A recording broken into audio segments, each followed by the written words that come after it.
Hi, I'm Mark Wootton. With my wife, Eve Cantor, we farm in southwest Victoria. We trade as Jigsaw Farms. We have 8,500 acres running a wool, lamb and beef operation where we offset the carbon footprint of our ruminant animals and reach carbon neutrality in 2010-11 through planting out nearly 20% of the farm to trees. We started in 1996 and we started doing what at that time was considered perhaps best practice in terms of grazing operation, which was fencing a land type, using shelter belts and doing a lot of plantation work. As we continued on, the seriousness of climate change became a motivation in our own lives, and we're involved on farm and off farm in that issue. And we decided that carbon neutrality was an aim we were trying to do. We then went through a massive tree planting, and over that time we planted over 1 million trees, half for agroforestry or sawlog timbers and half for permanent revegetation and shelter belt forms.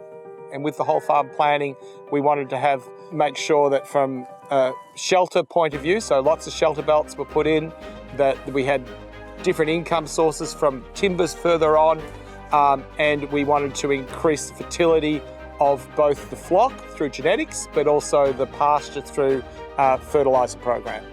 So if you want to have good soil carbons, you need to have a good ground cover on your pastures, or in a cropping situation it would be the same, and that's how we increase our soil carbons.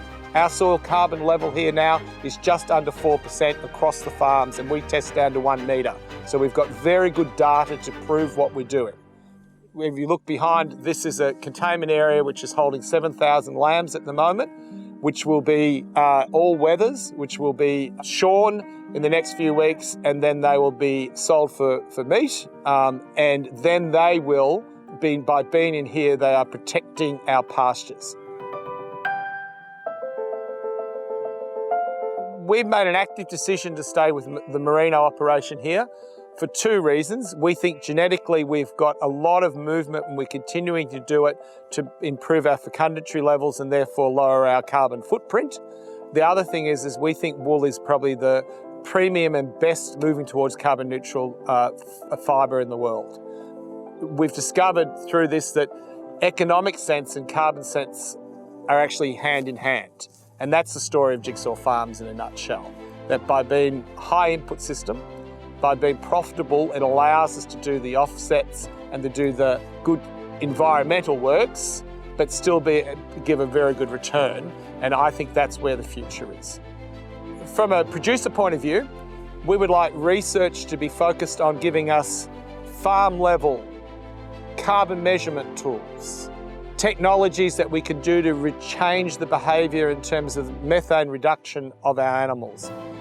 That we could come with a ready reckoner which says, if I do a whole farm and want to plant trees here, what will be the carbon sequestration opportunity, both from a species point of view, from a size point of view, from a climate point of view. We're also very keen from a stewardship point of view to hand over to my kids a viable carbon neutral operation which allows them to lower, and again I hope they get better at it than we are going forward, and being carbon positive I think would be the aim for them, a legacy which is going to last beyond me and others. I'm slightly unusual in that I feel very positive about climate change going forward. I think we have the tools and I think we have the will to do what we're going to do, and I think on a farm level we are doing it now, and I'm feeling very excited both from technology change and from by using genetics and understanding trees and understanding sheep and genetics going forward. We can run a high input, high output system, be profitable and be carbon neutral.